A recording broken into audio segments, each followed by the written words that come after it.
Black budget. जब देश में पहली बार पेश हुआ था ब्लैक बजट, घाटा सुनकर उड़ जाएंगे होश। वित्त मंत्री निर्मला सीतारमण 1 फरवरी 2025 को देश का आम बजट पेश करने वाली हैं। इस बजट को लेकर देश भर के लोगों में आर्थिक उन्नति की उम्मीद है। लेकिन क्या आप जानते हैं कि इसी देश में एक बजट ऐसा भी पेश हुआ था जिसे दुनिया ब्लैक बजट के नाम से जानती है। दरअसल ये बजट 2773 से 74 में पेश किया गया था, जब देश गंभीर आर्थिक संकट से जूझ रहा था। इसे ब्लैक बजट के नाम से इसलिए जाना गया क्योंकि यह घाटे का बजट था। क्यों पेश करना पड़ा था ब्लैक बजट? 1773 से 74 का बजट इंदिरा गांधी के नेतृत्व वाली सरकार के तहत पेश हुआ था।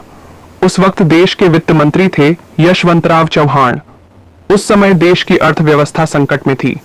1971 में भारत पाकिस्तान युद्ध के बाद से देश आर्थिक दृष्टि से कमजोर हो गया था।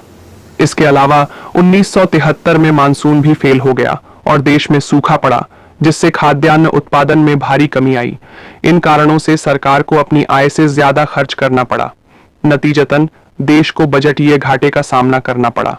वित्त मंत्री यशवंतराव चौहान ने इस बजट को पेश करते हुए कहा कि देश की आर्थिक स्थिति इतनी गंभीर हो चुकी थी कि ब्लैक बजट की जरूरत महसूस हो रही थी। इसका उद्देश्य यह था कि सरकार को खजाने में और अधिक धन की कमी का सामना करना पड़ रहा था और इसके लिए अलग अलग सरकारी योजनाओं में कटौती करनी पड़ी थी। क्यों इसे कहा गया ब्लैक बजट? यह बजट 550 करोड़ रुपए के घाटे का था। इसे ब्लैक बजट का नाम इसलिए दिया गया क्योंकि यह सरकार के लिए घाटे का प्रतीक था। जब सरकार की आय कम और खर्च अधिक हो तो ऐसी स्थिति में बजट में घाटा आना स्वाभाविक होता है।